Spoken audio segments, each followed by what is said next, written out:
안녕하세요. 어느 날 70대 어머니, 지하실에 감금된 사연에 대하여 이야기해 보겠습니다. 구독, 좋아요 한 번씩 부탁드립니다. 감사합니다. 저는 그날 밤 제 인생이 끝나는 줄 알았습니다. 70평생을 살아오면서 가장 두려웠던 순간이 바로 그 순간이었습니다. 아들 준혁이가 지하실 문을 닫는 소리, 그리고 자물쇠가 채워지는 쇳소리. 저는 그 소리를 평생 잊지 못할 것입니다. 엄마, 며칠만 여기 계세요. 금방 끝날 거예요. 준혁이의 목소리는 차갑고 무감정했습니다. 제가 아는 그 아들이 아니었습니다. 30년 전 제 품에 안겨 울던 그 아이가 아니었습니다. 지하실은 어둡고 축축했습니다. 오래된 집의 지하실은 항상 습기가 많았지만 이렇게 무서운 공간인 줄은 몰랐습니다. 작은 환기창으로 들어오는 희미한 빛이 전부였습니다. 저는 벽에 등을 기대고 앉았습니다. 무릎이 떨렸습니다. 왜 이렇게 됐을까요? 사흘 전부터 이상한 징조들이 있었습니다. 며느리 수진이가 제 통장을 달라고 했습니다. 어머님, 요즘 보이스피싱이 많잖아요. 제가 대신 관리해 드릴게요. 저는 웃으며 거절했습니다. 난 아직 정신 멀쩡하단다. 그때 수진이의 표정이 일그러졌습니다. 순간적이었지만 저는 그 표정을 놓치지 않았습니다. 이틀 전에는 준혁이가 부동산 서류를 가져왔습니다. 엄마, 집을 제 명의로 옮기는 게 좋을 것 같아요. 세금 문제도 있고. 저는 고개를 저었습니다. 아직 시기상조야. 엄마가 죽으면 너희 거잖니. 준혁이는 입술을 깨물었습니다. 그리고 어제 저는 우연히 그들의 대화를 들었습니다. 엄마가 계속 버티면 어떡해? 요양원도 안 간다잖아. 방법이 있어. 며칠만 지하실에 가둬놓으면 정신 차릴 거야. 저는 그 순간 숨을 멈췄습니다. 설마, 정말 설마 했습니다. 제 아들이, 제가 낳아 기른 아들이 저를 가두려 한다는 게 믿기지 않았습니다. 하지만 현실이 되었습니다. 지하실 바닥은 차가웠습니다. 저는 오래된 담요 하나와 생수 2병, 그리고 빵 몇 조각을 받았습니다. 며칠만요, 엄마. 서류에만 도장 찍으시면 바로 나가실 수 있어요. 저는 그제야 깨달았습니다. 이건 단순한 협박이 아니라는 것을. 이들은 진짜로 저를 이곳에 가두고 제 의지를 꺾으려 한다는 것을. 핸드폰은 당연히 빼앗겼습니다. 지갑도 시계도 없었습니다. 시간을 알 수 있는 건 환기창으로 들어오는 빛의 각도뿐이었습니다. 저는 천천히 지하실을 둘러봤습니다. 오래된 장롱, 먼지 쌓인 상자들, 남편이 쓰던 공구함. 이곳은 추억이 묻힌 공간이었습니다. 하지만 지금은 제 감옥이 되었습니다. 첫날 밤 저는 잠을 이루지 못했습니다. 위층에서 들리는 발소리, 텔레비전 소리, 웃음소리. 일상은 계속되고 있었습니다. 저만 여기 갇혀 있을 뿐. 도와주세요. 저는 작은 목소리로 중얼거렸습니다. 하지만 아무도 듣지 못했습니다. 이 집은 외딴 곳에 있었고 가장 가까운 이웃집도 100m는 떨어져 있었습니다. 새벽녘 저는 문득 깨달았습니다. 여기서 나가려면 저 스스로 방법을 찾아야 한다는 것을, 아무도 저를 구하러 오지 않을 것이라는 것을. 저는 떨리는 손으로 남편의 공구함을 열었습니다. 녹슨 드라이버, 망치, 못, 그리고 오래된 수첩 하나가 있었습니다. 수첩을 펼치자 남편의 글씨가 보였습니다. 만약을 위해 지하실 비상 탈출구는 환기창 뒤편 벽 속에. 저는 눈물이 흘렀습니다. 남편은 떠나기 전 이미 알고 있었던 걸까요? 언젠가 제가 위험에 처할 거라는 것을. 저는 환기창을 올려다봤습니다. 희미한 새벽빛이 들어오고 있었습니다. 기다려, 나도 이제 준비할 거야. 이틀째 아침이었습니다. 위층에서 준혁이와 수진이가 나가는 소리가 들렸습니다. 현관문이 닫히고 자동차 시동 소리가 멀어졌습니다. 저는 비로소 움직일 수 있었습니다. 지하실은 낮에도 어두웠지만 환기창으로 들어오는 햇빛 덕분에 조금은 볼 수 있었습니다. 저는 남편의 수첩을 다시 펼쳤습니다. 환기창 뒤편 벽 속에 비상구가 있다. 남편은 건축일을 했습니다. 이 집을 지을 때도 직접 설계에 참여했습니다. 만약을 위해서라는 말을 입버릇처럼 하던 사람이었습니다. 화재, 지진, 갑작스러운 사고. 남편은 항상 최악의 상황을 대비했습니다. 그런데 왜 저는 이제야 이 수첩을 발견한 걸까요? 저는 환기창 아래로 상자들을 쌓았습니다.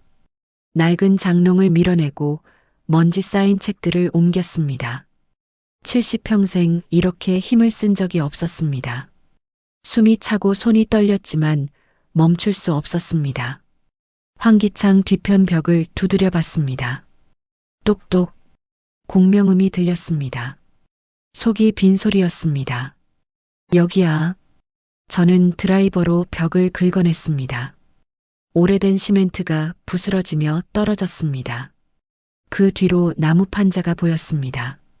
판자를 드러내자 작은 공간이 나타났습니다. 그 안에는 손전등 하나, 비상식량, 그리고 봉투 하나가 있었습니다.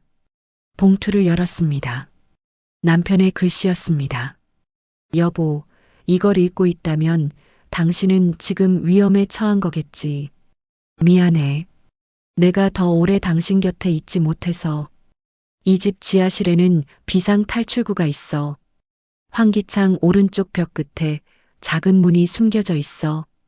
거기서 나가면 뒷마당 창고 쪽으로 연결돼. 그리고 명심해. 준혁이를 너무 믿지 마. 그 아이는 어릴 때부터 거짓말을 잘했어. 내가 살아있을 때 여러 번 돈을 달라고 했었지. 사업 핑계로. 나는 단 한 번도 준 적 없어. 당신도 조심해야 해.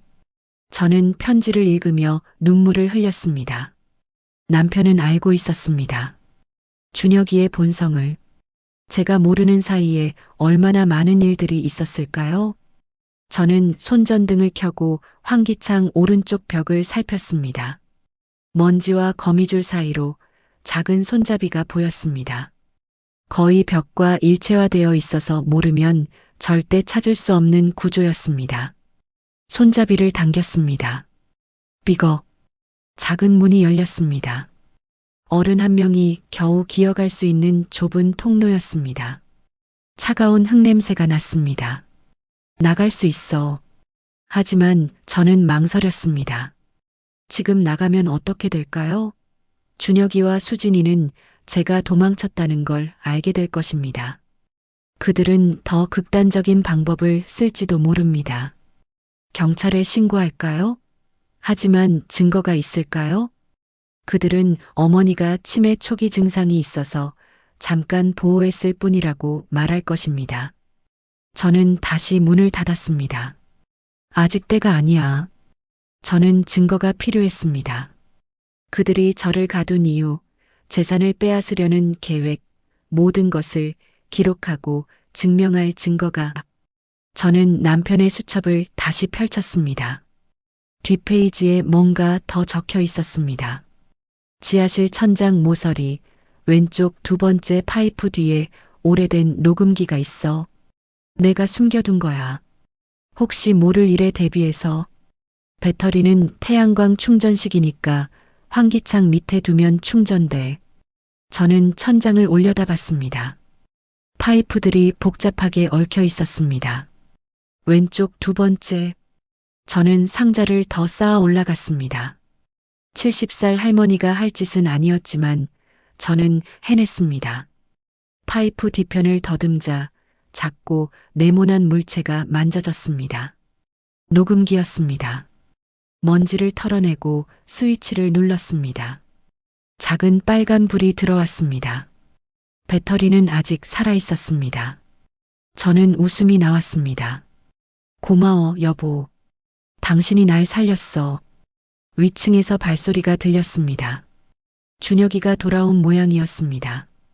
저는 재빨리 상자들을 정리하고 원래 자리에 앉았습니다. 문이 열렸습니다. 엄마, 밥 가져왔어요. 준혁이는 플라스틱 도시락을 밀어 넣었습니다. 김치찌개와 밥이었습니다. 차가웠습니다. 생각 좀 해보셨어요? 서류에 도장만 찍으시면 돼요. 저는 고개를 들지 않았습니다. 아직 모르겠구나. 준혁이의 목소리에는 짜증이 섞여 있었습니다. 그럼 더 계셔야죠. 엄마가 정신 차릴 때까지. 문이 다시 닫혔습니다. 저는 녹음기의 녹음 버튼을 눌렀습니다. 빨간 불이 깜빡였습니다. 2024년 10월 9일. 아들 준혁이가 저를 지하실에 가뒀습니다. 이유는 재산 서류에 도장을 찍게 하려는 것입니다. 저는 정신이 멀쩡합니다. 이것은 명백한 감금입니다. 저는 차분하게 상황을 녹음했습니다. 모든 것을 기록할 것입니다. 그리고 때가 되면 세상에 알릴 것입니다. 제 아들이 어떤 짓을 했는지. 사흘째 오후였습니다. 이번에는 수진이가 왔습니다. 그녀는 문을 열고 계단을 내려왔습니다. 저를 마주보며 앉았습니다. 어머님, 왜 이렇게 고집을 부리세요? 수진이의 목소리는 부드러웠지만 눈빛은 차가웠습니다. 저는 침묵했습니다. 녹음기는 제 주머니 속에 있었습니다. 이미 녹음 버튼은 눌러놨습니다. 어머님 혼자 이 큰 집에 계시면 위험하잖아요. 요양원 가시는 게 훨씬 나아요. 거기서 같은 또래분들이랑 지내시고 간호사들도 있고. 난 안 간다. 제가 처음으로 입을 열었습니다. 왜요? 준혁 오빠랑 저는 어머님 걱정돼서 그러는 거예요. 집은 저희가 잘 관리할게요. 관리? 팔아버릴 거 아니냐? 수진이의 얼굴이 굳었습니다. 뭐라고요? 너희가 이 집을 팔 계획이라는 거 다 알아. 이틀 전에 너희 대화 들었어. 부동산 중개인한테 전화하던 거. 수진이는 잠시 당황했지만 곧 웃었습니다. 아, 그거요? 어머님, 그냥 시세 알아본 거예요. 팔려는 게 아니라. 거짓말 마라. 계약금까지 얘기하더구나. 수진이의 미소가 사라졌습니다. 어머님, 솔직히 말씀드릴게요. 저희 지금 상황이 안 좋아요. 준혁 오빠 사업이 어려워졌어요. 빚이 많아요. 이 집만 팔면 다 해결돼요. 그래서 날 가둔 거냐? 가둔 게 아니라 잠깐 보호하는 거예요. 보호? 이게 보호야?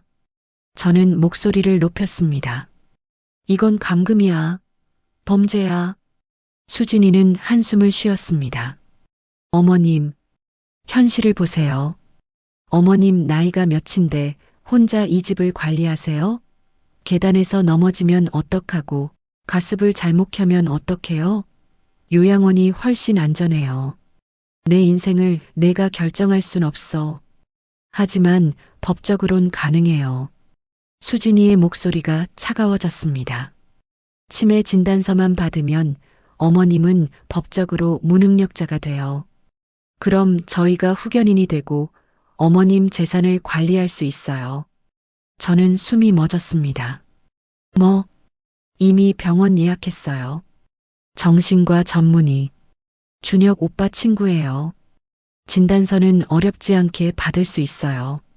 저는 그제야 깨달았습니다. 이들의 계획이 얼마나 치밀한지. 너희들, 정말, 어머님 선택하세요. 순순히 서류에 도장 찍고 편하게 요양원 가시든지 아니면 치매 환자로 법원 가든지. 수진이는 일어서며 말했습니다. 저는 어머님이 첫 번째를 선택하시길 바래요. 그게 모두에게 좋으니까.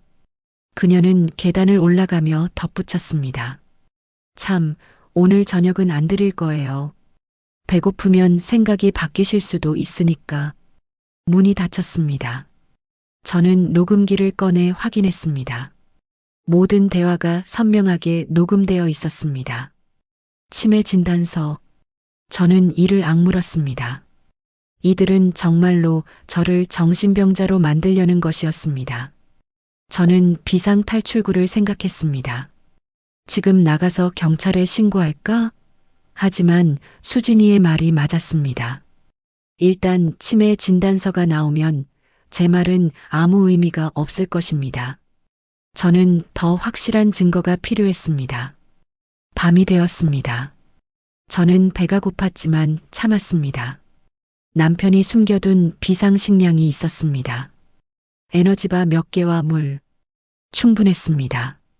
위층이 조용해지자 저는 다시 움직였습니다. 지하실 구석에는 오래된 상자들이 쌓여 있었습니다. 그중 하나를 열었습니다. 남편의 물건들이었습니다. 오래된 서류, 통장 사본, 그리고 이게 뭐지? 작은 USB가 있었습니다. 라벨에는 준혁 2015라고 적혀 있었습니다. 저는 USB를 주머니에 넣었습니다. 나중에 확인해야 할 것 같았습니다. 또 다른 상자를 열었습니다. 이번엔 제 물건들이었습니다. 오래된 사진, 편지, 그리고 준혁이가 어릴 때 쓴 일기장. 일기장을 펼쳤습니다. 2003년 7월 15일. 오늘 아빠한테 혼났다. 친구 돈을 훔쳤다고. 난 안 훔쳤는데. 아빠는 날 믿지 않았다. 언젠가 아빠를 후회하게 만들 거다. 저는 손이 떨렸습니다. 다른 페이지를 넘겼습니다. 2005년 3월 3일. 엄마 지갑에서 5만 원 꺼냈다. 엄마는 모를 거다. 엄마는 나한테 뭐든 해줄 거니까. 2007년 9월 10일. 대학 등록금이 필요하다고 거짓말했다. 실제로는 도박 빚이었다. 부모님은 모른다. 계속 모를 거다. 저는 일기장을 덮었습니다. 남편은 알고 있었습니다. 준혁이가 어떤 아이인지. 그래서 한 푼도 주지 않았던 것입니다. 하지만 저는 몰랐습니다. 아니, 보지 않으려 했습니다. 새벽녘 저는 결심했습니다. 나가겠습니다. 하지만 그냥 나가는 게 아니라 모든 증거를 가지고 나가겠습니다. 저는 녹음기, USB, 일기장을 작은 가방에 넣었습니다. 그리고 비상탈출구 앞에 섰습니다. 이제 시작이야. 새벽 4시였습니다. 위층은 완전히 조용했습니다. 저는 비상탈출구 문을 열었습니다.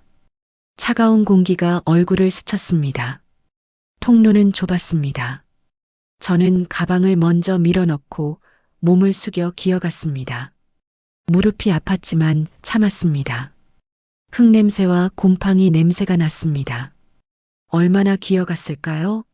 5분쯤 지났을 때 앞쪽에서 빛이 보였습니다. 출구였습니다. 저는 나무 판자를 밀어냈습니다. 뒷마당 창고 바닥에 숨겨진 출구였습니다. 남편의 치밀함에 다시 한번 감사했습니다. 밖은 차가웠습니다. 10월 새벽은 서늘했습니다. 저는 창고 문을 조심스럽게 열고 밖을 살폈습니다. 집은 여전히 어두웠습니다. 저는 뒷문으로 나와 골목길로 향했습니다. 가장 가까운 버스 정류장까지는 10분 정도 걸렸습니다. 첫 버스가 오기까지 1시간을 기다렸습니다. 추웠지만 견딜만 했습니다. 자유의 공기가 이렇게 달콤한 줄 몰랐습니다. 버스를 타고 시내로 향했습니다. 목적지는 제 오랜 친구 명숙이네 집이었습니다. 명숙이는 고등학교 동창이었습니다. 50년 지기였습니다. 그녀는 혼자 살았고 저를 항상 걱정해주던 친구였습니다. 오전 7시 저는 명숙이네 문을 두드렸습니다. 누구세요? 나야, 영희야. 문이 열렸습니다.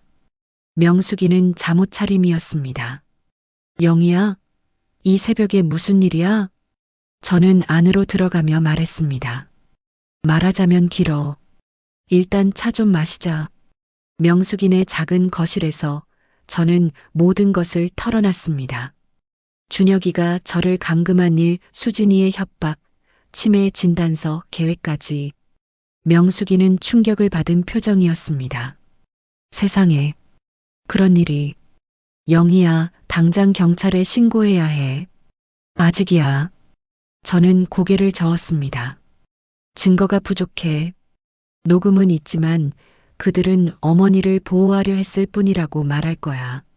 치매 진단서까지 만들면 내 말은 아무도 안 믿어. 그럼 어떡할 건데? 더 확실한 증거를 모을 거야. 그들의 계획을 전부 폭로할 거야.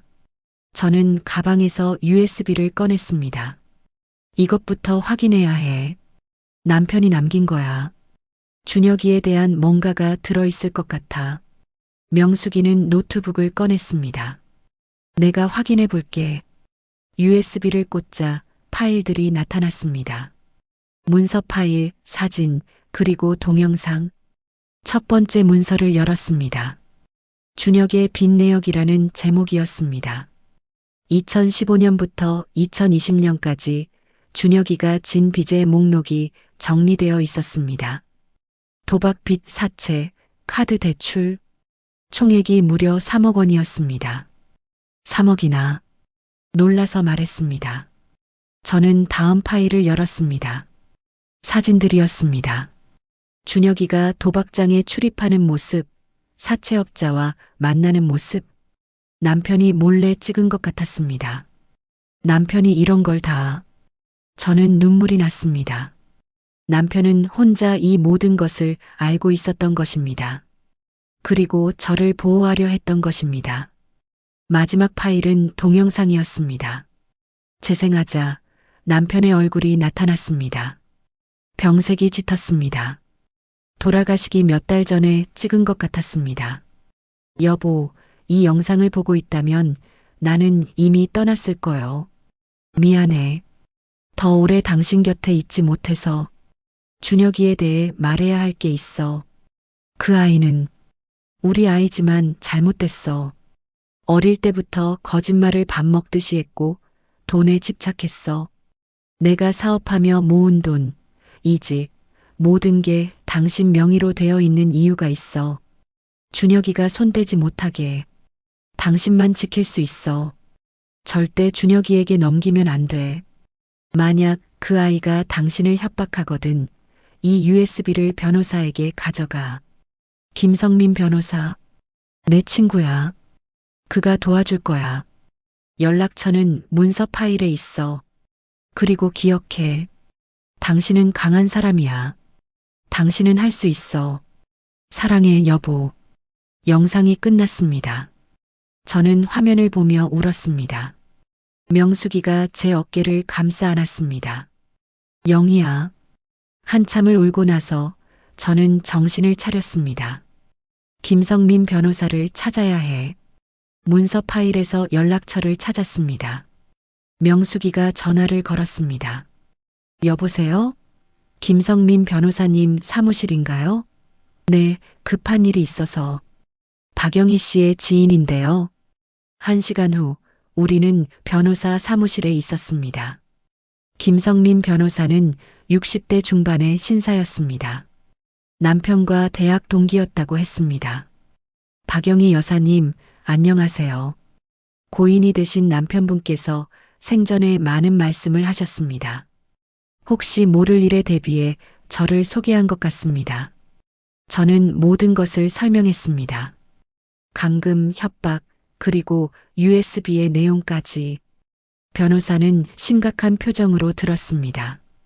이건 명백한 범죄입니다.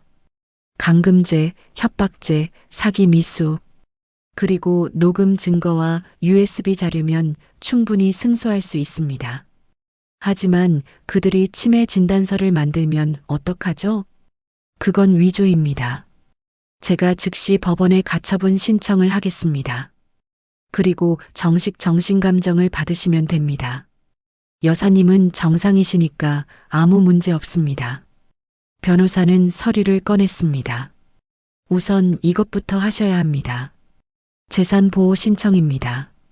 아드님이 함부로 재산을 처분하지 못하게 법원에 동결 신청을 하는 겁니다. 저는 서명했습니다. 그리고 이제부터는 제가 모든 법적 절차를 진행하겠습니다. 여사님은 안전한 곳에 계셔야 합니다. 명숙이네 집에 있을게요. 좋습니다. 절대 혼자 다니지 마시고 연락을 자주 주세요. 사무실을 나오며 저는 처음으로 희망을 느꼈습니다. 이제 반격이 시작이야. 명숙이가 제 손을 잡았습니다. 영희야, 우린 이길 거야. 저는 고개를 끄덕였습니다. 하지만 그날 저녁 예상치 못한 일이 벌어졌습니다. 명숙이네 집 초인종이 울렸습니다. 누구세요? 명숙이가 물었습니다. 경찰입니다. 문을 열자 경찰관 2명이 서 있었습니다. 박영희 씨 계신가요? 네, 제가 박영희입니다. 실종 신고가 들어왔습니다.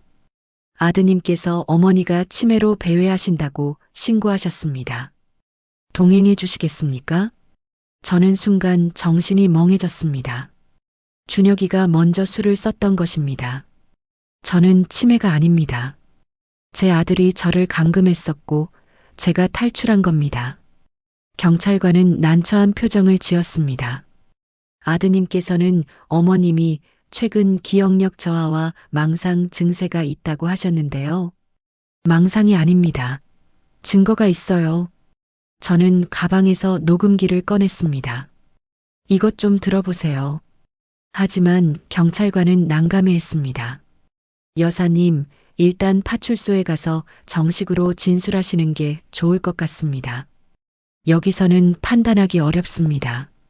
제 변호사를 부르겠습니다. 저는 휴대폰을 꺼냈습니다. 명숙이의 폰이었습니다. 김성민 변호사에게 전화했습니다. 변호사님, 경찰이 왔어요.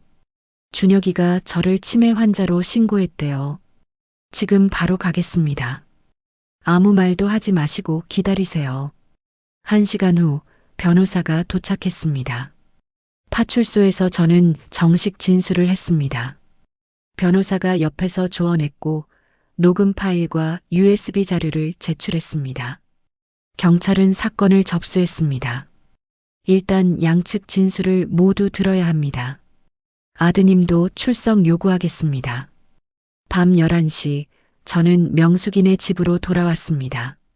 지쳤지만 포기할 수 없었습니다. 명숙아, 고마워. 내가 없었으면 어쩔 뻔했어. 무슨 소리야? 우린 50년 친구잖아. 저는 창밖을 바라봤습니다. 이제 전쟁이 시작되었습니다. 준혁이와의 싸움, 어머니와 아들 사이의 마지막 대결. 저는 이길 것입니다. 반드시. 다음 날 아침 준혁이가 파출소에 출석했습니다. 저도 변호사와 함께 갔습니다. 조사실에서 우리는 마주 앉았습니다. 엄마. 준혁이의 목소리는 떨렸습니다. 하지만 눈빛은 차갑게 저를 노려봤습니다. 왜 이러세요? 저희가 엄마 걱정해서 그런 건데. 걱정?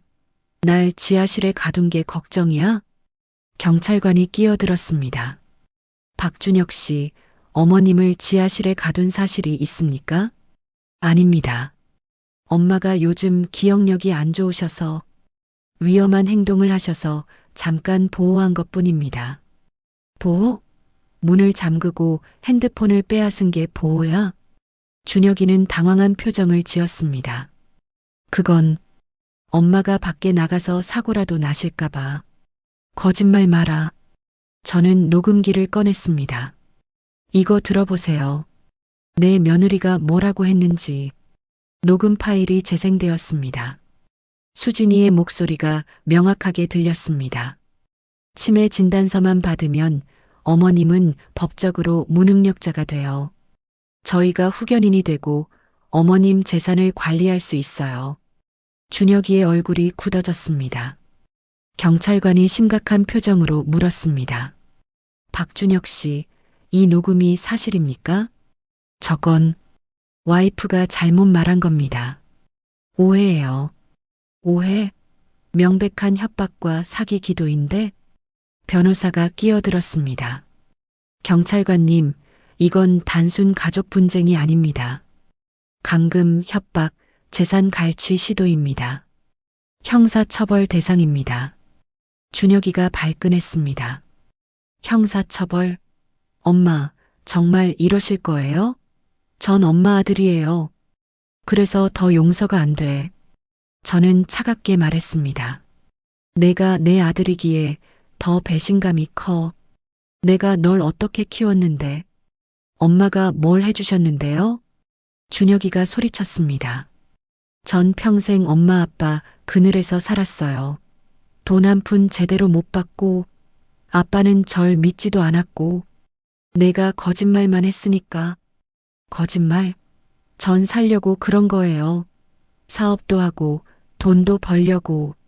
근데 아빠는 한 푼도 안 주셨잖아요. 내가 도박으로 다 날렸잖아. 저는 USB를 꺼냈습니다.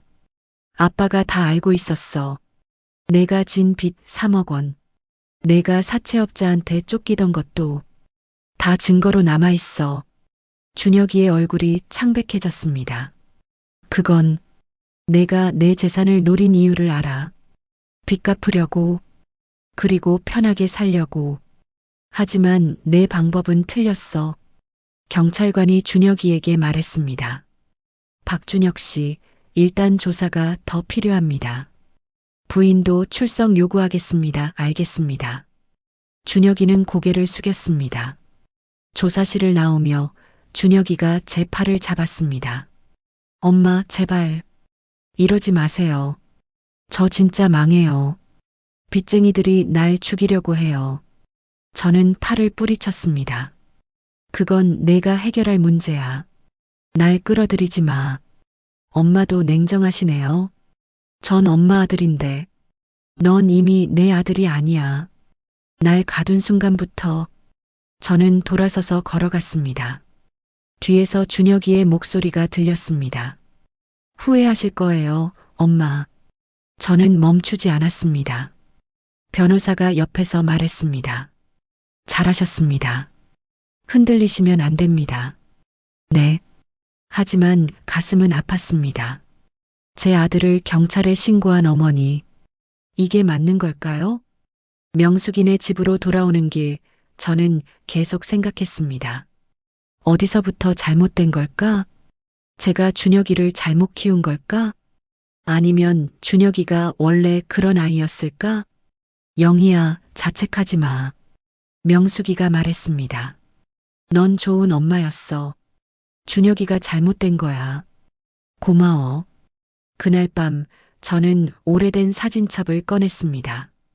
준혁이가 어렸을 때 사진들, 웃고 있는 모습, 제 품에 안긴 모습, 언제부터였을까? 저 아이의 눈빛이 변한 게 사진 속 준혁이는 행복해 보였습니다. 하지만 지금의 준혁이는 달랐습니다. 돈에 눈이 멀고 어머니마저 이용하는 사람이 되었습니다. 저는 사진첩을 덮었습니다. 이제 끝내야 해. 다음 날 수진이가 경찰 조사를 받았습니다. 그녀는 모든 것을 부인했습니다. 전 그런 말 한 적 없어요. 녹음은 조작된 거예요. 하지만 변호사는 준비되어 있었습니다. 녹음 파일의 진위를 감정한 결과 조작 흔적이 없습니다. 그리고 여기 통화 기록이 있습니다. 부동산 중개인과의 통화 내역입니다. 수진이의 얼굴이 굳었습니다. 이건 단순히 시세 확인. 시세 확인이면 계약금 얘기는 왜 나왔습니까? 여기 문자 내역도 있습니다. 집 팔면 3억은 받을 수 있을 것 같아. 빚 다 갚고 새 출발하자. 수진이는 더 이상 변명하지 못했습니다. 경찰은 두 사람을 감금죄와 협박죄로 입건했습니다. 재판이 시작되었습니다. 법정에서 저는 증인으로 섰습니다. 피해자께서는 어떤 피해를 입으셨습니까? 제 아들과 며느리가 저를 지하실에 사흘간 감금했습니다. 재산 서류에 도장을 찍게 하려는 목적이었습니다. 감금 당시 상황을 설명해 주세요. 저는 차근차근 설명했습니다. 어두운 지하실, 차가운 바닥, 빵 조각과 물. 방청석에서 한숨 소리가 들렸습니다. 그리고 며느리는 저를 치매 환자로 만들려고 했습니다.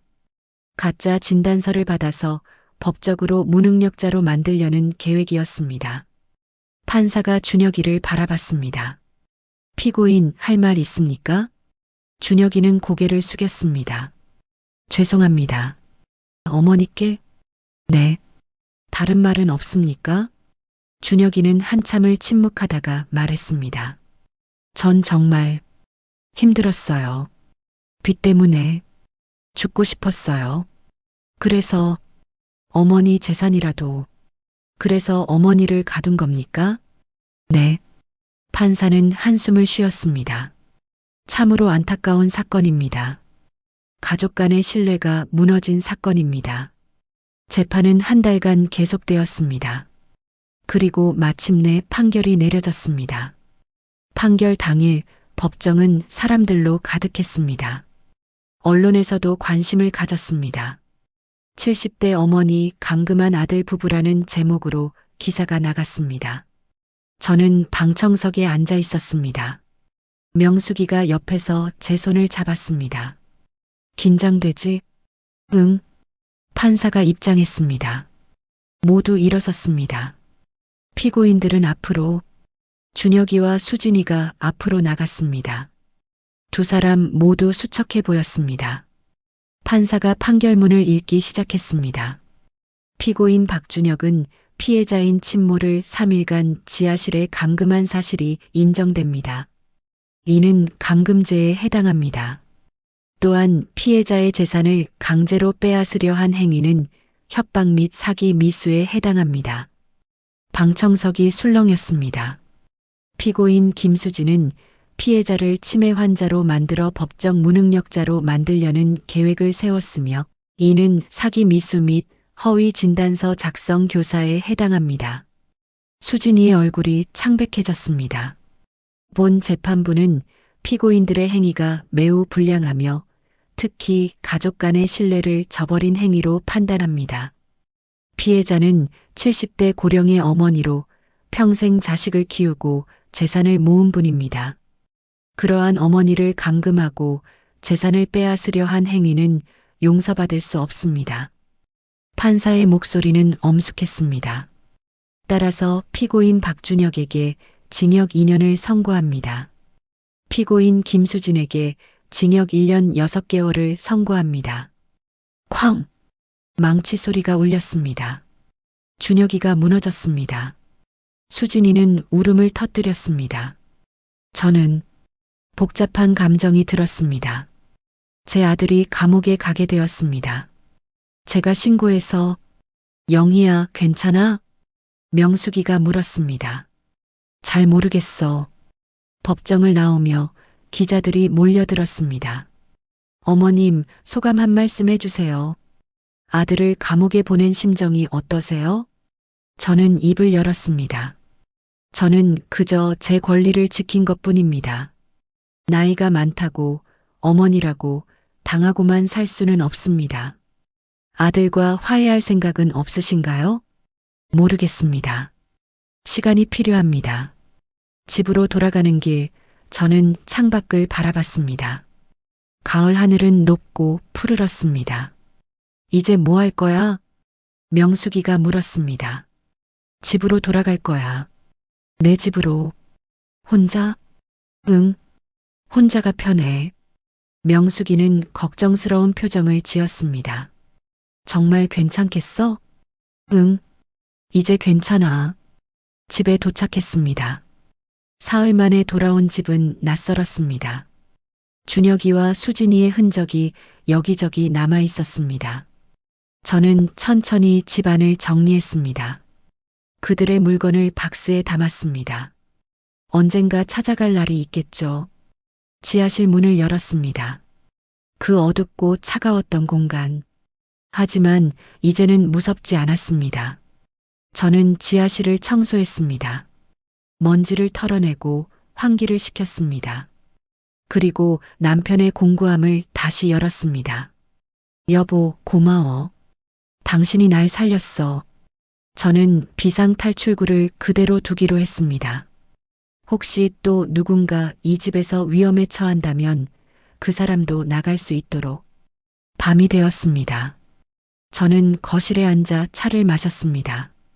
조용했습니다. 하지만 외롭지 않았습니다. 핸드폰이 울렸습니다. 교도소에서 온 전화였습니다.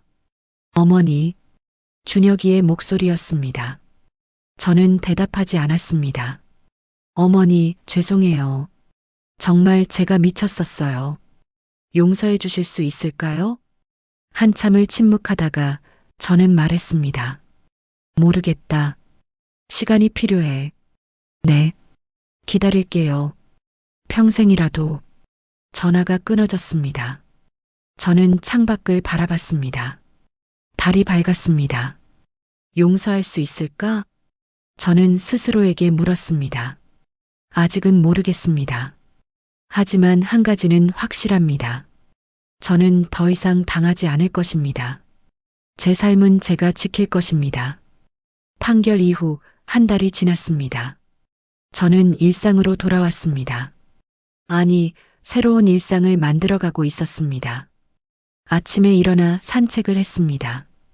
동네 공원을 한 바퀴 돌고 시장에 들러 장을 봤습니다. 영희 씨, 요즘 안색이 좋아 보이네요. 단골 채소 가게 아주머니가 말했습니다. 그래요? 고마워요. 아들 일은 많이 힘드셨죠? 동네 사람들은 다 알고 있었습니다.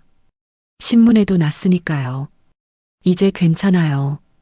용서하실 거예요? 아직 모르겠어요. 집으로 돌아와 점심을 먹고 오후에는 명숙이와 차를 마셨습니다. 영희야, 교회 봉사활동 같이 안 할래? 봉사활동? 응. 독거노인 돕기. 식사 배달하고 말벗도 돼주고. 저는 잠시 생각했습니다. 해볼까? 좋아. 내일부터 같이 가자.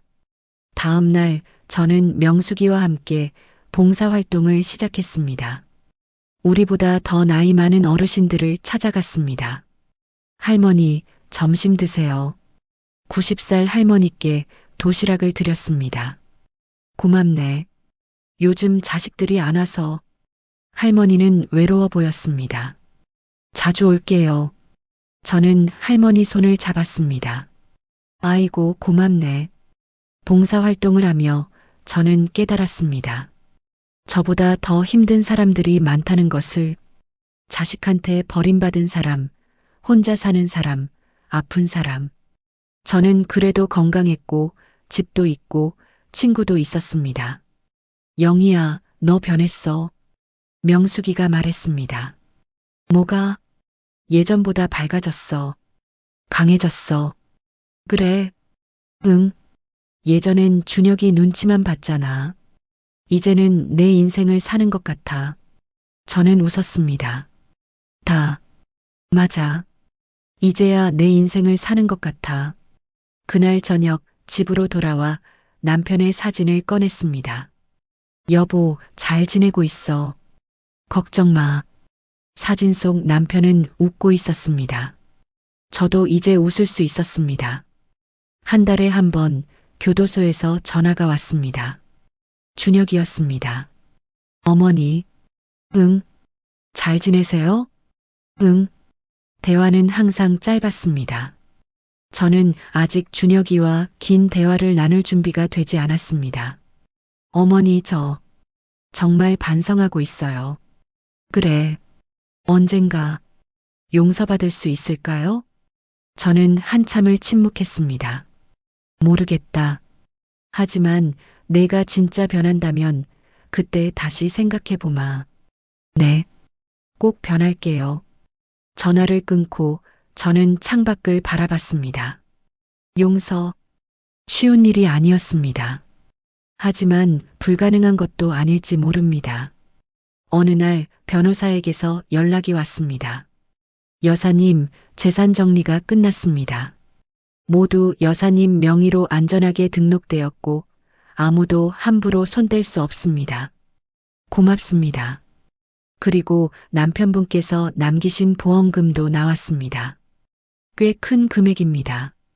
남편이 보험을 네. 여사님을 수익자로 지정하셨습니다. 아드님은 제외하고요. 저는 눈물이 났습니다. 남편은 떠나기 전 모든 것을 준비해 놨던 것입니다. 여보, 그날 밤 저는 남편에게 편지를 썼습니다. 여보, 당신이 그립습니다. 당신이 남긴 것들 덕분에 저는 살아남았습니다. 준혁이는 지금 감옥에 있습니다. 당신이 걱정하던 그대로 되었네요. 하지만 저는 괜찮습니다. 이제 저도 강해졌습니다. 당신처럼 당신을 사랑합니다. 항상 편지를 남편 사진 옆에 놓았습니다. 다음 날 저는 결정을 했습니다. 보험금 일부를 기부하기로 독거노인을 위한 단체에 기부했습니다. 영희 씨, 정말 감사합니다. 단체 대표가 말했습니다. 이 돈으로 많은 어르신들을 도울 수 있습니다. 저도 도움을 받았으니까요.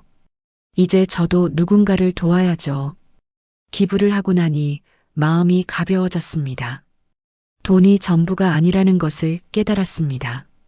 저녁에 명숙이와 산책을 했습니다.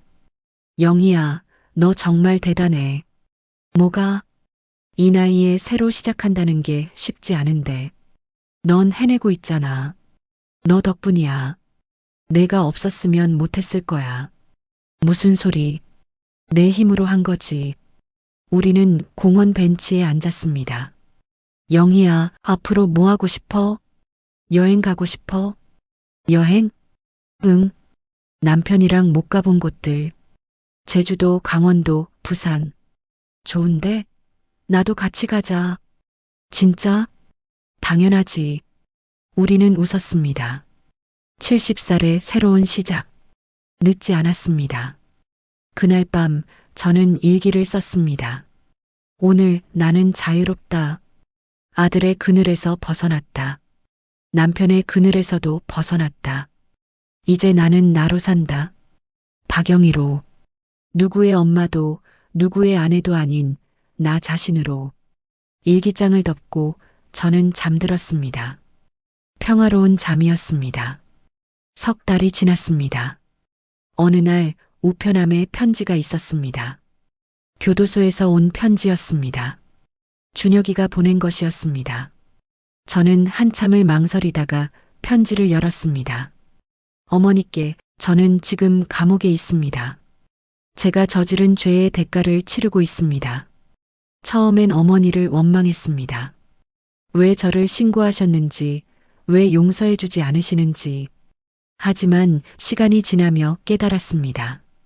제가 잘못했다는 것을, 어머니를 가둔 것, 재산을 빼앗으려 한 것, 모두 제 잘못입니다. 저는 어릴 때부터 거짓말을 했습니다. 아버지 말씀이 맞았습니다. 저는 돈에 집착했고 쉬운 길만 찾았습니다. 도박에 빠진 것도 제 잘못입니다. 빚을 진 것도 제 책임입니다. 하지만 그 모든 것을 어머니께 떠넘기려 했습니다. 어머니는 평생 저를 키우셨습니다. 아버지와 함께 열심히 일하며 재산을 모으셨습니다. 그런 어머니를 제가 배신했습니다. 죄송합니다. 정말 죄송합니다. 이곳에서 저는 많은 것을 배우고 있습니다. 책을 읽고 반성문을 쓰고 다른 수감자들의 이야기를 듣습니다. 저보다 더 큰 죄를 지은 사람들도 있지만 저처럼 가족을 배신한 사람들도 많습니다. 우리는 모두 후회하고 있습니다. 어머니, 저는 변하고 싶습니다. 진짜로 변하고 싶습니다. 나가면 다시 시작하고 싶습니다. 빚을 갚고 정직하게 일하고 사람답게 살고 싶습니다. 어머니를 용서해달라고는 하지 않겠습니다. 제가 지은 죄는 너무 큽니다. 하지만 제가 변하는 모습을 지켜봐 주세요. 정말 언젠가는 어머니께서 저를 다시 아들로 받아주실 수 있기를 바랍니다. 사랑합니다, 어머니. 준혁 올림. 저는 편지를 읽으며 울었습니다. 복잡한 감정이 몰려왔습니다. 분노, 슬픔, 그리고 조금의 희망. 저는 편지를 다시 읽었습니다. 진심일까? 아니면 또 거짓말일까? 저는 알 수 없었습니다. 하지만 한 가지는 확실했습니다. 준혁이가 정말 변한다면 그때는 다시 생각해 볼 수 있을 것 같았습니다. 저는 답장을 썼습니다. 준혁아, 편지 잘 받았다. 내 말이 진심인지 아직은 모르겠다. 하지만 내가 정말 변하고 싶다면 시간을 두고 지켜보마. 엄마는 아직 화가 나 있다. 배신감도 크다. 하지만 너는 내 아들이다. 그 사실만은 변하지 않는다. 천천히 변해라. 진짜로 변해라. 그리고 나오면 다시 이야기하자. 엄마가 편지를 붙이고 저는 한숨을 쉬었습니다. 이게 맞는 걸까? 명숙이에게 전화했습니다. 명수가 나 준혁이한테 답장 보냈어. 뭐라고 썼는데? 저는 내용을 말해줬습니다. 잘했어, 영희야. 너무 빨리 용서할 필요는 없지만 완전히 문을 닫을 필요도 없잖아. 그래. 너도 편해졌지? 응. 조금은. 그날 밤 저는 편안하게 잠들었습니다. 준혁이와의 관계는 아직 끝나지 않았습니다. 하지만 새로운 시작이 있을 수도 있었습니다. 시간이 말해줄 것입니다. 반년이 지났습니다. 수진이가 먼저 출소했습니다. 형기가 짧았고 모범수로 감형을 받았습니다. 어느 날 초인종이 울렸습니다. 문을 열자 수진이가 서 있었습니다. 수척해진 얼굴, 짧아진 머리, 예전의 당당함은 사라지고 없었습니다. 어머님, 수진이의 목소리는 떨렸습니다. 저는 침묵했습니다. 들어와도 될까요? 저는 잠시 망설이다가 고개를 끄덕였습니다. 거실에 마주 앉았습니다. 차 한잔 할래? 네, 감사합니다. 저는 차를 끓여왔습니다. 수진이는 고개를 숙인 채 말을 꺼냈습니다. 어머님 정말 죄송합니다. 제가 미쳤었어요. 돈 때문에, 빚 때문에 판단력을 잃었어요. 그래서 날 가둔 거냐? 죄송합니다. 수진이는 울기 시작했습니다. 저도 지금 와서 생각하면 제가 어떻게 그런 짓을 했는지 믿기지가 않아요. 저는 차를 마시며 말했습니다. 너희 둘이 계획한 거였지? 네. 준혁 오빠가 먼저 말했지만 저도 동의했어요. 막지 않았어요. 오히려 적극적으로 참여했어요. 왜? 돈이 필요했어요. 준혁 오빠 빚 때문에 빚쟁이들한테 시달렸어요. 매일 전화 오고 집에 찾아오고 무서웠어요. 그래서 날 희생시키려 한 거냐? 수진이는 고개를 더 숙였습니다. 변명의 여지가 없어요. 제가 잘못했어요. 저는 한참을 침묵하다가 물었습니다. 지금 어디 사니? 고시원이요. 직장도 구하고 있어요. 준혁이는 아직 6개월 남았어요. 면회 가요. 많이 반성하고 있어요. 그래. 수진이는 가방에서 봉투를 꺼냈습니다. 이거 받아주세요. 뭔데? 제가 모은 돈이에요. 얼마 안 되지만 조금씩 갖고 싶어요. 봉투 안에는 50만 원이 들어 있었습니다. 고시원 살면서 이걸 어떻게 모았니? 아르바이트 했어요. 주말마다 어머님께 진 빚을 갚고 싶어서요. 저는 봉투를 다시 수진이에게 돌려줬습니다. 됐다. 넌 내 생활부터 챙겨. 어머님, 돈이 문제가 아니야. 신뢰가 문제지. 수진이는 눈물을 흘렸습니다. 다시 신뢰를 쌓을 수 있을까요? 모르겠다. 하지만 내가 정말 변했다면, 시간이 지나면, 어쩌면 제가 증명할게요. 제가 변했다는 걸. 수진이는 일어서며 말했습니다. 자주 찾아뵙겠습니다. 귀찮으시더라도 제발 문 닫지 말아주세요. 알겠다. 수진이가 나간 후 저는 생각에 잠겼습니다. 수진이는 진심으로 반성하는 것 같았습니다. 하지만 믿을 수 있을까? 시간만이 답을 줄 것입니다. 그날 밤 명숙이에게 전화했습니다. 명수가 수진이가 다녀갔어. 뭐라고 했는데? 저는 대화 내용을 말해줬습니다. 영희야, 조심해. 또 속을 수도 있어. 알아. 하지만 사람은 변할 수 있잖아. 그건 맞지. 근데 쉽게 믿지는 마. 응, 알아. 한 달 후 수진이가 다시 왔습니다. 이번에는 과일 바구니를 들고 어머님, 안녕하세요. 들어와. 수진이는 과일을 정리하며 말했습니다. 제가 식당에 취직했어요. 식당? 네. 주방 보조요. 힘들지만 정직한 일이에요. 잘했네. 그리고 빚도 조금씩 갚고 있어요. 준혁 오빠 빚이요. 혼자서? 네. 준혁 오빠 나오면 둘이서 같이 갚을 거예요. 저는 수진이를 바라봤습니다. 예전의 오만함은 사라지고 겸손함이 보였습니다. 수진아. 네, 어머님. 진짜 변했니? 수진이는 눈물을 흘리며 말했습니다. 네. 저는 감옥에서 많은 걸 깨달았어요. 제가 얼마나 나쁜 사람이었는지, 어머님께 얼마나 큰 상처를 드렸는지. 어머님, 저 정말 변했어요. 증명할게요. 평생이 걸려도. 저는 고개를 끄덕였습니다. 지켜보마. 감사합니다, 어머님. 그날 이후 수진이는 일주일에 한 번씩 찾아왔습니다. 집 청소를 도와주고 장도 봐주고 말벗이 되어줬습니다. 처음엔 어색했지만 시간이 지나며 조금씩 편해졌습니다. 어머님, 이거 제가 만든 반찬이에요. 내가 만들었어? 네. 식당에서 배웠어요. 반찬은 맛있었습니다. 솜씨가 좋네. 감사합니다. 수진이는 웃었습니다. 오랜만에 보는 진심 어린 미소였습니다. 1년이 지났습니다. 준혁이가 출소하는 날이었습니다. 수진이가 물었습니다. 어머님, 같이 가실래요? 준혁 오빠 마중. 저는 망설였습니다. 아직 준비가 안 됐어. 알겠어요. 그럼 제가 데리고 올게요. 어머님께 인사드리러. 알겠다. 오후 초인종이 울렸습니다.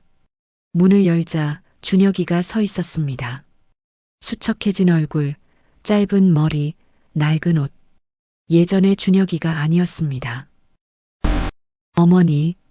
준혁이의 목소리는 떨렸습니다. 저는 한참을 그를 바라봤습니다. 들어와. 거실에 앉았습니다. 수진이도 함께. 차 마실래? 네, 고맙습니다. 저는 차를 끓여왔습니다. 준혁이는 무릎에 손을 올리고 고개를 숙였습니다. 어머니, 정말 죄송합니다. 제가 어떻게 어머니를 그렇게 변명의 여지가 없습니다. 준혁이는 눈물을 흘렸습니다. 1년 동안 매일 후회했습니다. 제가 저지른 일이 믿기지 않았습니다. 저는 차를 마시며 말했습니다. 정말 반성하니? 네, 진심입니다. 어떻게 믿니? 준혁이는 가방에서 두꺼운 노트를 꺼냈습니다. 이거 제가 감옥에서 쓴 반성문입니다. 매일 썼어요. 노트를 펼치자 빼곡한 글씨가 보였습니다. 2024년 11월 1일. 오늘 첫날이다. 나는 어머니를 감금했다. 나는 괴물이다. 2024년 12월 15일. 오늘 어머니 편지를 받았다. 너무 감사하다. 어머니는 아직 나를 포기하지 않으셨다. 2025년 3월 20일. 오늘 수진이가 면회 왔다. 그녀도 변했다. 우리는 다시 시작할 것이다. 저는 노트를 넘기며 읽었습니다.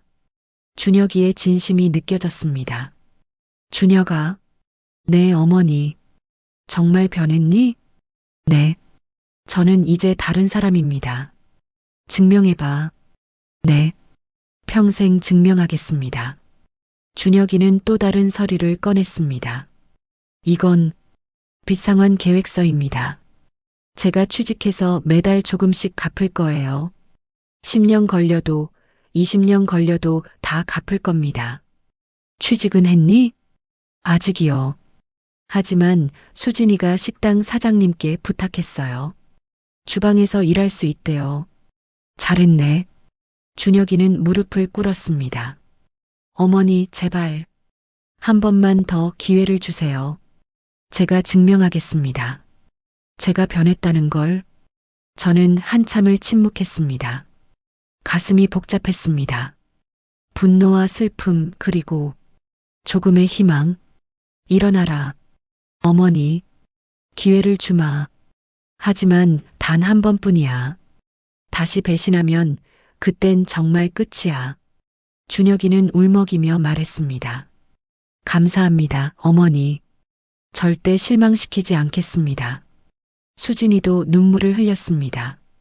어머님, 감사합니다. 저는 두 사람을 바라봤습니다. 이들이 정말 변했을까? 아직은 확신할 수 없었습니다. 하지만 기회는 주기로 했습니다. 사람은 변할 수 있으니까. 그날 저녁 명숙이에게 전화했습니다.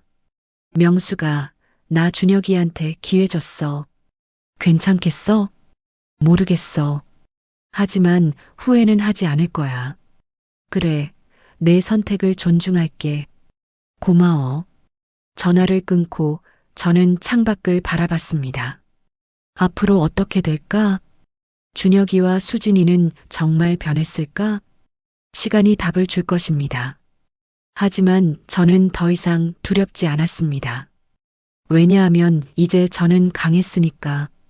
제 삶을 지킬 수 있으니까. 두 달이 지났습니다. 준혁이와 수진이는 성실하게 살고 있었습니다. 준혁이는 식당에서 일했습니다. 아침 일찍 출근해서 밤늦게 퇴근했습니다. 수진이도 같은 식당에서 일했습니다. 부부가 함께 땀 흘리며 일했습니다. 일주일에 한 번 그들은 저를 찾아왔습니다. 어머니, 이번 달 월급 받았어요. 준혁이가 봉투를 꺼냈습니다. 이 중에서 절반은 빚 갚는 데 쓰고 나머지는 생활비로 쓸 거예요. 고시원 월세는? 그것도 포함이에요. 우린 최대한 아껴 쓰고 있어요. 수진이가 덧붙였습니다. 저희 밥도 식당에서 해결해요. 사장님이 허락해 주셨어요. 고생이 많구나. 아니에요, 어머니. 이게 당연한 거예요. 준혁이는 진심으로 말했습니다. 저는 두 사람을 보며 생각했습니다. 정말 변한 것 같습니다. 어느 날 준혁이가 물었습니다. 어머니, 제가 어머니 집 청소 좀 해드려도 될까요? 청소? 네. 주말에 시간 나면요.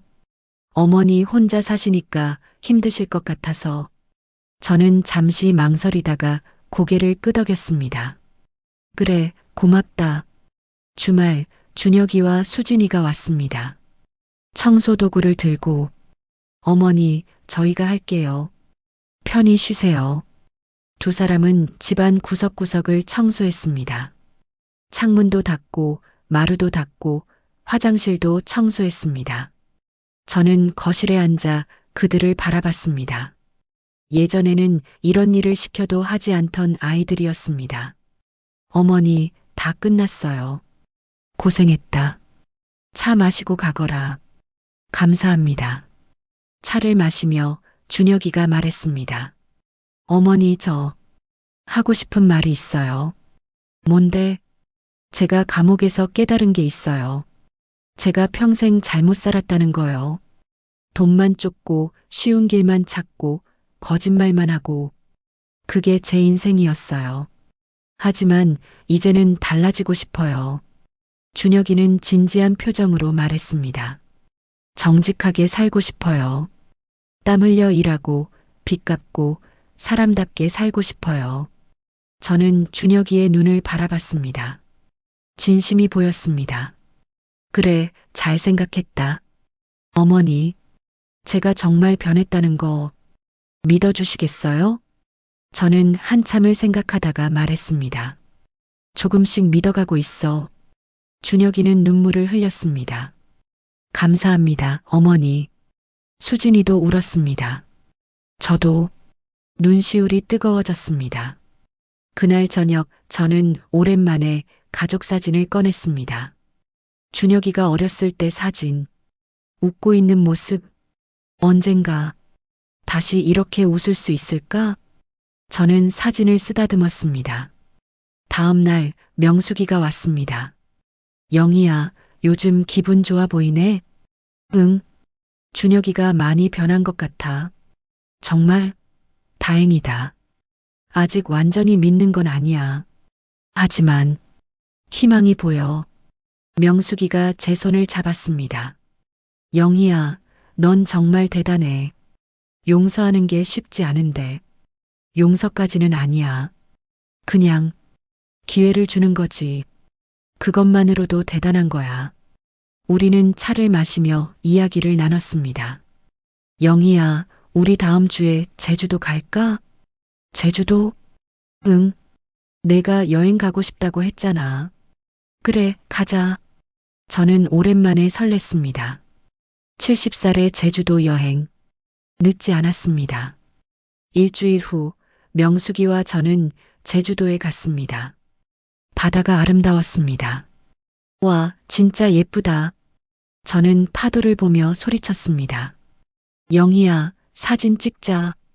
우리는 바닷가에서 사진을 찍었습니다. 웃고 있는 사진, 행복한 사진.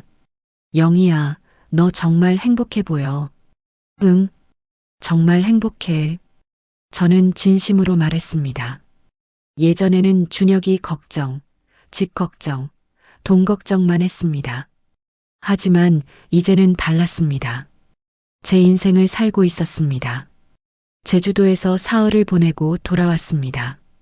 집에 도착하니 현관 앞에 택배가 있었습니다. 준혁이가 보낸 것이었습니다. 열어보니 편지와 함께 작은 선물이 들어 있었습니다. 어머니께 여행 잘 다녀오셨나요? 수진이한테 들었어요. 제주도 가셨다고. 어머니가 행복하시다니 저도 기뻐요. 이 선물은 제가 첫 월급으로 산 거예요. 어머니께 드리고 싶었어요. 별거 아니지만 받아주세요. 항상 건강하세요. 준혁 올림. 선물은 손목시계였습니다. 비싼 건 아니었지만 정성이 느껴졌습니다. 저는 시계를 차고 거울을 봤습니다. 고맙다, 준혁아.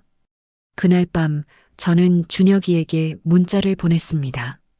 선물 잘 받았다. 고맙다. 엄마가. 곧 답장이 왔습니다. 어머니, 마음에 드셨다니 다행이에요. 사랑합니다. 저는 핸드폰을 보며 미소 지었습니다. 조금씩, 아주 조금씩 관계가 회복되고 있었습니다. 석 달이 더 지났습니다. 어느 날 낯선 남자가 집을 찾아왔습니다. 박영희 여사님 댁 맞습니까? 네, 그런데요. 저는 김철수라고 합니다. 박준혁 씨한테 돈을 빌려준 사람입니다. 저는 긴장했습니다. 들어오세요. 거실에 앉자 남자가 말했습니다. 준혁 씨가 저한테 2천만 원을 빌렸습니다. 5년 전에. 이자 포함해서 지금은 3천만 원입니다. 그런데 준혁 씨가 갚질 않아서 준혁이가 지금 열심히 일하면서 빚 갚고 있어요. 알고 있습니다. 하지만 너무 느려요. 이렇게 가면 20년 걸립니다. 남자는 서류를 꺼냈습니다. 그래서 제안이 있습니다. 여사님이 대신 갚아주시면 어떨까요? 제가요? 네. 여사님은 집도 있고 재산도 있으시잖아요. 저는 단호하게 말했습니다. 안 됩니다. 그건 준혁이 빚이지 제 빚이 아니에요.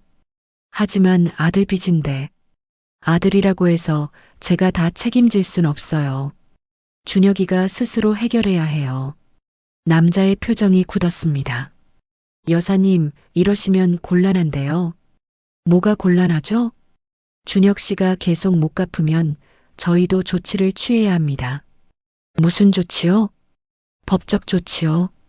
저는 남자를 똑바로 바라봤습니다. 그럼 법대로 하세요. 하지만 저는 한 푼도 안 드립니다. 남자는 일어서며 말했습니다. 후회하실 겁니다. 후회는 제가 할게요. 남자가 나간 후 저는 준혁이에게 전화했습니다. 준혁아, 방금 김철수라는 사람이 왔다 갔어. 어머니, 죄송합니다. 제가 처리할게요. 너 혼자 감당할 수 있겠니? 네. 제가 진 빚이니까 제가 갚아야죠. 알겠다. 힘들면 말해. 어머니, 감사합니다. 제 편을 들어주셔서 편을 드는 게 아니야. 내가 스스로 책임지길 바라는 거야. 네, 꼭 책임지겠습니다. 전화를 끊고 저는 생각했습니다. 제가 돈을 주면 쉽게 해결될 일이었습니다. 하지만 그러면 준혁이는 배우지 못할 것입니다. 스스로 책임지는 법을. 며칠 후 준혁이가 찾아왔습니다. 수척해 보였습니다. 어머니, 무슨 일이니? 김철수 씨가 법원에 신청했어요. 급여 압류요. 그래. 네.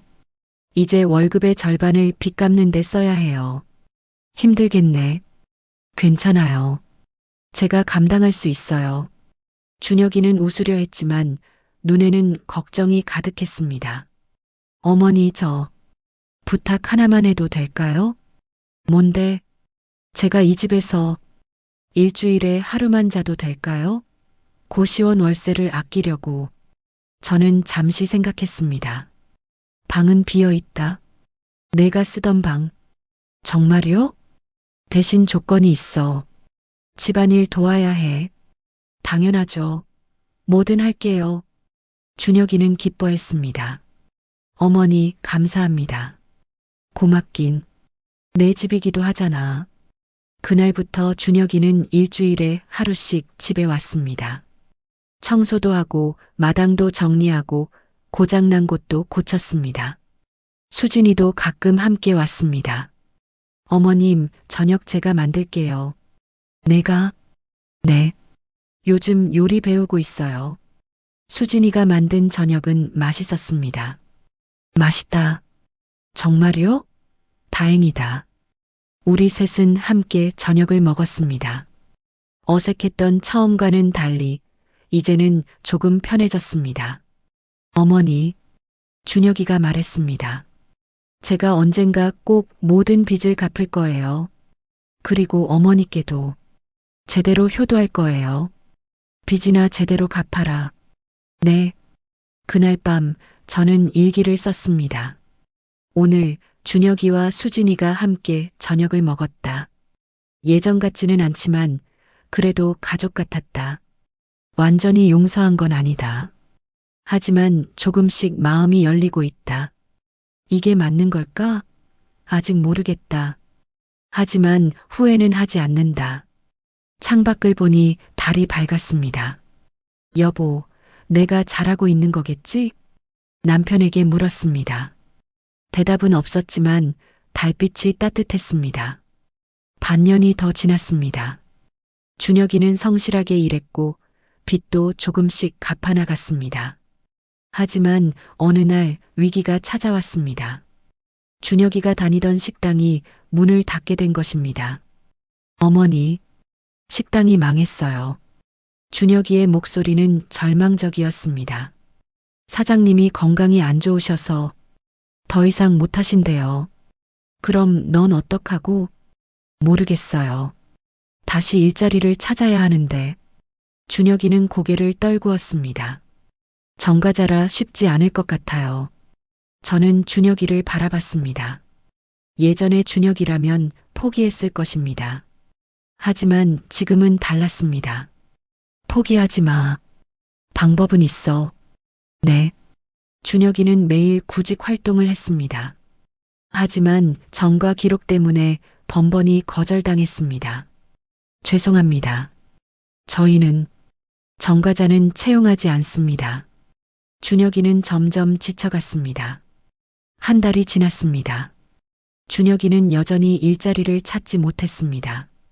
저축은 바닥났고 빚쟁이들은 다시 연락을 해왔습니다. 어머니, 죄송해요. 제가 무능해서. 준혁이는 눈물을 흘렸습니다. 정말 열심히 했는데 안 되네요. 저는 준혁이를 바라봤습니다. 가슴이 아팠습니다. 준혁아, 네 어머니. 차라리 내가 장사를 해보는 건 어떨까? 장사요? 응. 내가 식당에서 일했으니까 요리는 할 줄 알잖아. 작은 포장마차라도 해보면 어떨까? 준혁이의 눈이 빛났습니다. 그런데 자본금이. 저는 잠시 망설이다가 말했습니다. 내가 빌려줄게. 어머니, 빌려주는 거야. 주는 게 아니라 나중에 갚아야 해. 정말요? 어머니, 단 조건이 있어. 정말 열심히 해야 해. 그리고 절대 도박 같은 거 하면 안 돼. 네, 절대 안 할게요. 진짜 열심히 할게요. 준혁이는 감격해서 울었습니다. 일주일 후 준혁이는 작은 포장마차를 열었습니다. 위치는 시장 근처였습니다. 메뉴는 떡볶이와 튀김이었습니다. 어머니, 첫 손님이에요. 준혁이는 신이 나서 전화했습니다. 잘 됐네. 맛있게 해줘. 네. 저는 명숙이와 함께 포장마차를 찾아갔습니다. 어머니, 명숙 이모.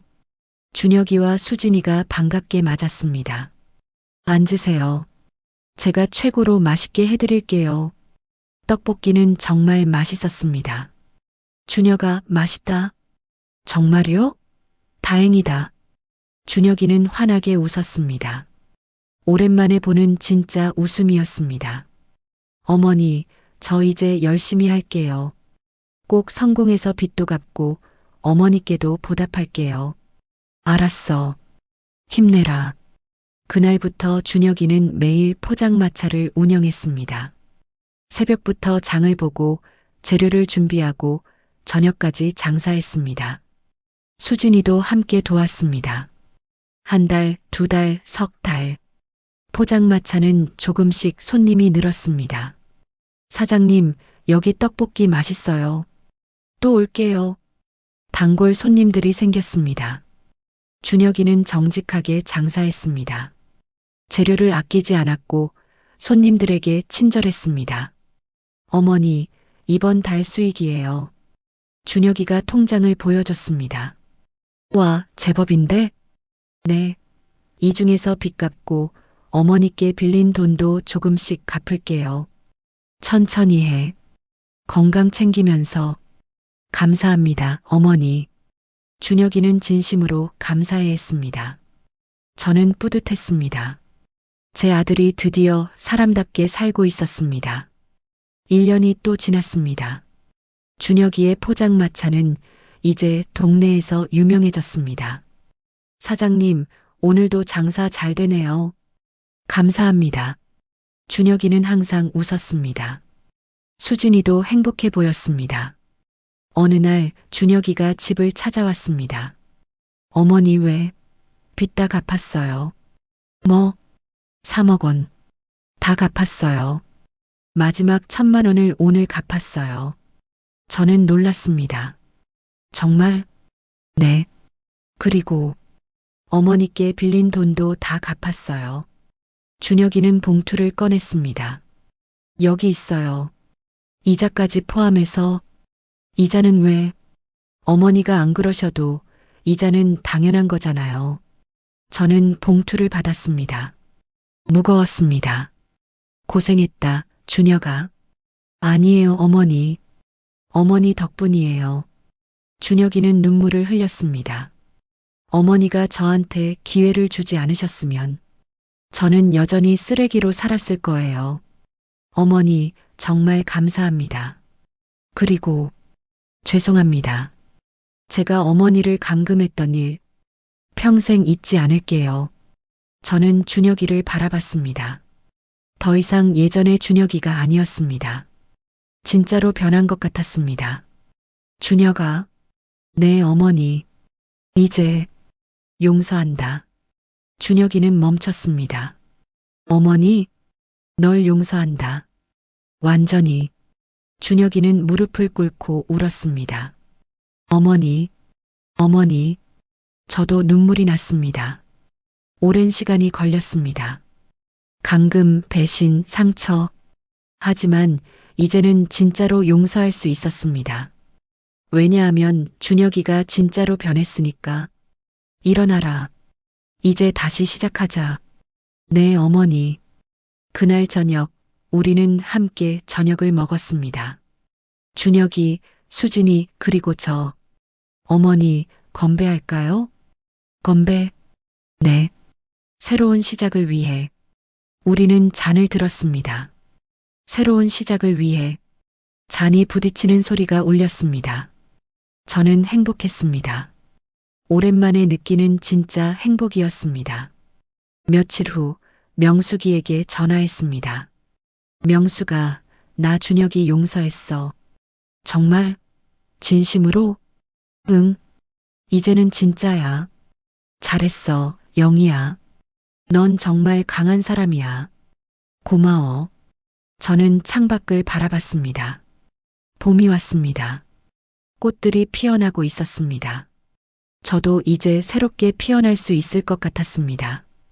우리 관계는 완전히 달라졌습니다. 준혁이는 일주일에 3번씩 집을 찾아왔습니다. 어머니, 장 봐왔어요.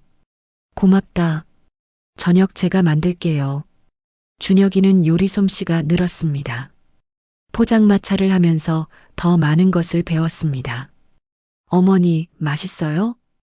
응, 맛있다. 우리는 함께 저녁을 먹으며 이야기했습니다. 어머니, 저 새로운 계획이 있어요. 뭔데? 포장마차를 작은 식당으로 키우고 싶어요. 식당? 네. 지금 포장마차는 너무 좁아요. 손님들이 서서 먹어야 하고 제대로 된 식당을 하고 싶어요. 저는 준혁이의 눈을 봤습니다. 열정이 보였습니다. 자본금은? 저축한 돈이 좀 있어요. 그리고 대출도 조금 받을 수 있대요. 대출? 네. 이번엔 정상적인 대출이에요. 은행 대출이요. 제가 성실하게 장사한 기록이 있어서 가능하대요. 저는 고개를 끄덕였습니다. 좋은 생각이야. 열심히 해봐. 어머니, 응원해 주실 거죠? 당연하지. 한 달 후, 준혁이는 작은 식당을 열었습니다. 이름은 영희 식당이었습니다. 어머니 이름으로 했어요. 내 이름? 네. 어머니 덕분에 제가 여기까지 왔으니까요. 저는 가슴이 뭉클했습니다. 개업날 많은 사람들이 왔습니다. 명숙이도 왔고, 동네 사람들도 왔고, 포장마차 단골 손님들도 왔습니다. 축하합니다. 잘 되실 거예요. 준혁이는 신이 나서 손님들을 맞았습니다. 수진이도 홀서빙을 했습니다. 어서 오세요. 저는 한쪽에 앉아 그들을 바라봤습니다. 뿌듯했습니다. 제 아들이 이렇게 성실하게 살고 있다는 게. 어머니, 준혁이가 제 옆에 앉았습니다. 이게 다 어머니 덕분이에요. 무슨 소리? 내가 열심히 한 거지. 아니에요. 어머니가 기회를 주지 않으셨으면 저는 아직도 쓰레기로 살고 있었을 거예요. 준혁이는 진심으로 말했습니다. 어머니 사랑합니다. 나도 사랑한다. 저는 처음으로 준혁이에게 그 말을 했습니다. 감금 사건 이후 처음으로. 준혁이는 울었습니다. 어머니, 저도 눈물이 났습니다. 우리는 알았습니다. 오랜만에 포옹이었습니다. 그날 밤 저는 일기를 썼습니다. 오늘 준혁이 식당이 개업했다. 이름이 영희 식당이다. 내 이름을 걸고 장사한다는 게 자랑스럽다. 아들이 이렇게 성실하게 살아주니 더 이상 바랄 게 없다. 남편, 당신도 기뻐하겠죠? 우리 아들이 드디어 사람이 됐어요. 창밖을 보니 별이 빛났습니다. 저는 남편을 떠올렸습니다. 여보, 잘 지켜봐줘. 우리 아들. 1년이 더 지났습니다. 준혁이의 식당은 번창했습니다. 동네에서 제일 맛있는 식당으로 소문났습니다. 어느 날 준혁이와 수진이가 특별한 소식을 가지고 왔습니다. 어머니, 둘은 어색하게 웃었습니다. 왜 그러니? 저희 아기가 생겼어요. 저는 숨이 멎었습니다. 뭐? 수진이가 임신했어요. 3개월 됐어요. 저는 수진이를 바라봤습니다. 수진이는 수줍게 웃었습니다. 어머님, 할머니 되시는 거예요. 저는 말문이 막혔습니다. 내 손자? 어머니, 기쁘지 않으세요? 기쁘다. 너무 기뻐. 저는 눈물을 흘렸습니다. 축하한다, 정말. 준혁이와 수진이도 울었습니다. 어머니, 아기 이름을 어머니께서 지어주시면 안 될까요? 내가? 네. 어머니가 우리 가족을 다시 만들어주셨잖아요. 저는 고개를 끄덕였습니다. 생각해 볼게. 그날 밤 저는 잠을 이루지 못했습니다. 손자, 새 생명, 새로운 시작. 며칠 후 저는 이름을 정했습니다. 준혁아, 내 어머니. 아기 이름을 희망이라고 하면 어떨까? 희망? 응, 희망이. 우리 가족의 새로운 희망이니까. 준혁이는 환하게 웃었습니다. 좋아요, 어머니. 희망이. 정말 좋은 이름이에요. 남자아이면 희진, 여자아이면 희원. 어때? 완벽해요. 아기가 태어나기까지 6달. 저는 수진이를 챙겼습니다. 수진아, 몸조리 잘해야 해. 네, 어머님. 힘들면 언제든 말해. 감사합니다, 어머님. 수진이와의 관계도 완전히 회복되었습니다. 이제는 진짜 며느리 같았습니다. 출산 날이 왔습니다. 저는 병원에서 기다렸습니다. 명숙이도 함께 왔습니다. 영희야, 곧 할머니 되네. 응, 떨려. 몇 시간 후 아기가 태어났습니다. 여자아이였습니다. 어머니, 딸이에요. 준혁이가 울면서 말했습니다. 건강해요? 네, 정말 건강해요. 저는 신생아실로 갔습니다. 유리창 너머로 작은 아기가 보였습니다. 희원이. 눈물이 났습니다. 이렇게 아름다운 순간이 올 줄 몰랐습니다. 며칠 후 수진이가 퇴원했습니다. 저는 준혁이네 집에 가서 산후조리를 도와줬습니다. 어머님, 괜찮으세요? 힘드시면. 괜찮아. 이게 얼마나 행복한 일인데. 저는 희원이를 안았습니다. 작고 따뜻한 생명. 희원아. 할머니야. 아기는 눈을 깜빡였습니다. 어머니, 정말 감사합니다. 준혁이가 말했습니다. 어머니가 아니었으면 이런 날은 없었을 거예요. 그만해. 다 너희가 잘한 거야. 저는 아기를 수진이에게 넘겨주며 말했습니다. 잘 키워라. 사랑으로. 네, 어머님. 그날 밤 집으로 돌아와 남편 사진을 꺼냈습니다. 여보, 우리 손녀 태어났어. 이름은 희원이야. 정말 예쁘더라. 당신도 보고 싶을 텐데. 하지만 괜찮아. 내가 당신 목까지 사랑할게. 사진 속 남편은 웃고 있었습니다. 저도 웃었습니다. 이제 정말 모든 게 제자리를 찾은 것 같았습니다. 희원이가 100일이 되던 날, 준혁이는 집에서 작은 잔치를 열었습니다. 어머니, 주인공 자리는 어머니 거예요. 무슨 소리? 주인공은 희원이지. 어머니도 주인공이세요. 우리 가족을 지켜주신 분이니까. 잔치에는 많은 사람들이 왔습니다. 명숙이, 동네 어르신들, 식당 단골 손님들, 그리고 김성민 변호사님도 왔습니다. 여사님, 축하드립니다. 변호사님이 말했습니다. 고인께서 정말 기뻐하실 겁니다. 감사합니다. 선생님 덕분이에요. 아닙니다. 여사님의 용기 덕분이죠. 잔치는 따뜻했습니다. 희원이는 한복을 입고 귀여웠습니다. 우리 희원이 예쁘지? 저는 아기를 안고 손님들에게 자랑했습니다. 정말 예쁘네요. 할머니 닮았어요. 사람들은 웃었습니다. 저도 웃었습니다. 진심으로. 잔치가 끝나고 손님들이 돌아간 후 준혁이가 무릎을 꿇었습니다. 어머니, 왜 그래? 제가 정식으로 사과하고 싶어요. 지금, 네. 모든 게 정리된 지금 제대로 사과하고 싶어요. 준혁이는 깊게 절했습니다. 어머니, 죄송했습니다. 제가 어머니를 감금하고 재산을 빼앗으려 하고 상처를 드렸습니다. 변명의 여지가 없습니다.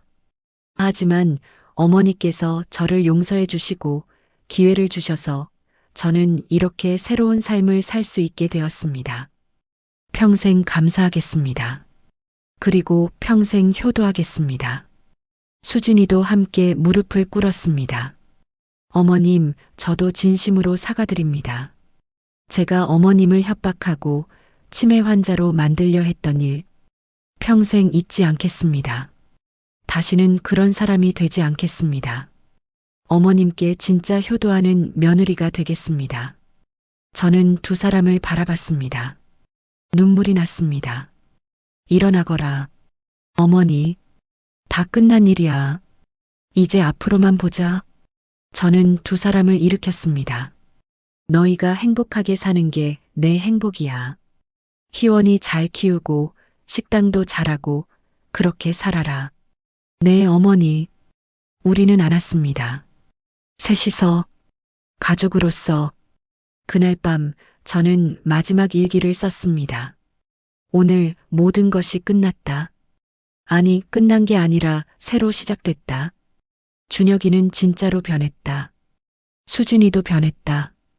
우리는 이제 진짜 가족이다. 남편, 당신이 남긴 것들이 우리를 구했어요. 당신의 사랑이 우리를 여기까지 이끌었어요. 고마워요. 사랑해요. 일기장을 덮고 저는 창밖을 바라봤습니다. 별이 빛나고 있었습니다. 저는 평화로웠습니다. 2년이 더 지났습니다. 희원이는 이제 두 돌이 되었습니다. 할매. 희원이는 저를 보면 달려왔습니다. 우리 희원이. 저는 아이를 안고 돌았습니다. 할매, 놀아줘. 그래, 뭐하고 놀까? 공놀이. 우리는 마당에서 공놀이를 했습니다. 75세의 할머니가 2살 손녀와 노는 모습, 명숙이가 보고 웃었습니다. 영희야, 넌 정말 젊어 보여. 그래. 응. 예전보다 훨씬 밝아. 행복해 보여. 행복해. 정말. 저는 진심으로 말했습니다. 준혁이의 식당은 이제 지점을 냈습니다. 두 번째 매장이었습니다. 어머니, 이것도 다 어머니 덕분이에요. 내가 잘한 거지. 아니에요. 어머니가 믿어주셔서 가능했어요. 준혁이는 이제 작은 사업가가 되었습니다. 하지만 교만하지 않았습니다. 여전히 겸손했고 성실했습니다. 어머니, 다음 주에 제주도 가실래요? 제주도? 네. 가족여행이요. 어머니, 명숙 이모, 저희 식구 다 같이요. 좋지. 일주일 후 우리는 제주도에 갔습니다. 바다가 아름다웠습니다. 할매, 저거 뭐야? 희원이가 파도를 가리키며 물었습니다.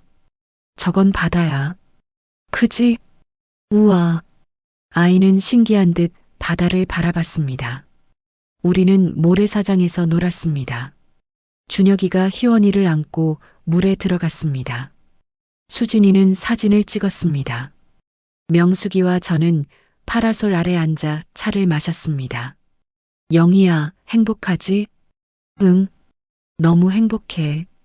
고생한 보람이 있네. 그러게. 저는 가족들을 바라봤습니다. 웃고 있는 모습들. 이게 진짜 행복이구나 생각했습니다. 그날 저녁 호텔방에서 준혁이가 물었습니다. 어머니, 후회 없으세요? 뭐가? 저를 용서해 주신 거요. 저는 고개를 저었습니다. 후회 없어. 오히려 잘한 것 같아. 감사합니다. 고맙긴.